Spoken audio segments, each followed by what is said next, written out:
Hello. How you doing, Jamie? All right, mate. What's the crack? Yeah, I hear that you're heading out to Japan, so I thought in advance we might get a little Japanese culture to get you in the mood. All right. Yeah, that sounds good. Sounds like a good plan. Send me a pin drop there and I'll come and pick you up. All right, nice one. Do it now. Talk to you soon. All right, Chief. How you doing, man? Good. How's things? Not too bad. Little road trip? Yeah, why not? Why not? Well, I've never been to Japan, so I feel as though we need a little taster for what it might have to offer here in Ireland. You've been to Japan though, right? Yeah. It's so different yet so similar in so many different ways. It's a real blend of a really old traditional country, but at the same time in the cities there's so much modern ageism that it's this like weird juxtaposition. So what's your first World Cup memory? I think probably Gordon Hamilton scoring the try against Australia in the quarterfinals that almost got us to our first semi-final. I remember jumping around with a tiny little 14-inch TV at home that everyone's crowding around and thinking, oh, a World Cup semi-final. And everyone, piling onto the pitch and slapping backs. And it was nuts. It seems like an eternity ago. When I think of the World Cup, I think of watching Australia versus England. In 2003. What year were you born? 83. Okay. But see, I was living abroad.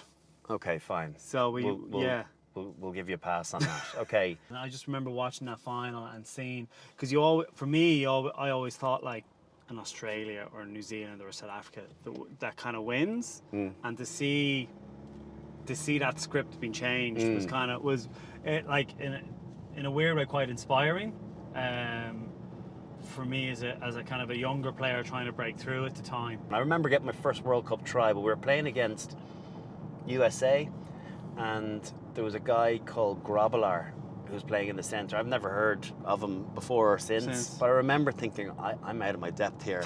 Like, this guy has a full head of facial hair. Guys always seem so much older then, don't they? Proper man. How am I meant to compete against this guy? And I got my first try in that game, and yeah, I remember thinking, okay, maybe I can actually handle it against the big boys. Yeah, I can handle this. Do you have a favourite Rugby World Cup? Yeah, 03. It was just a fun trip. We were probably still coming to terms with what professionalism was. But we managed to get the balance right there. We had really good fun, and we got to a quarterfinal. It was such a relief just getting to the knockout stage, as having capitulated the previous World Cup. How important is it that a Rugby World Cup is part of your CV? Like, for me, it was definitely a big goal of mine. So when I did make it in 2011, it actually felt all that bit more special for me. And good memories from that World Cup in New Zealand in 2011. Yeah. I was actually going to ask you. Really good bond. We had a good crew. It was a great laugh. Japan is going to be so different, but you're still going to see those pockets of green no matter what, just popping up everywhere.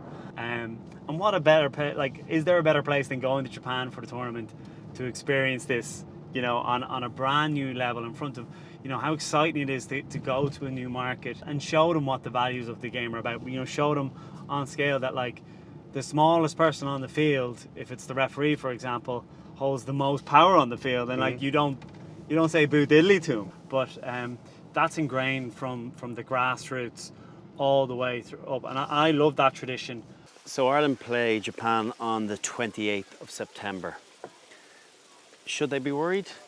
With the Irish hat back on me now, I would definitely be scared. Does in that case, does home advantage count for much? To a certain degree, yes. I mean, particularly for Japan, they're going to have at least 60-70% of the crowd potentially. Now, the Irish people always travel. We always get amazing turnouts. When you have that majority crowd, when you need that energy booster, the crowd give it to you, and they give it to you in spadefuls. People are always interested in who's going to be the bolter for this World Cup. For me, it's Manu Tuilagi. Yeah. I thought he was just a big, smash merchant, but I was blown away with the skills and the footballing ability that he actually has, and the brain that he has around the way to play the game. And to see him and to see the glimpses that he has showed in the last couple of games, excites me to see what he's going to do in the World Cup. I think this is going to be a stage that's set for him to really come out the gates hard. If you have a sportsman's bet on who's going to win the Rugby World Cup. If Ireland don't win it, I didn't ask you if Ireland don't win. Listen, we're talking about not heart but head. South Africa. South Africa to win. Okay. They have a blend of a really good power game through their pack that can give a really good platform to a very dangerous fast backline that know how to execute.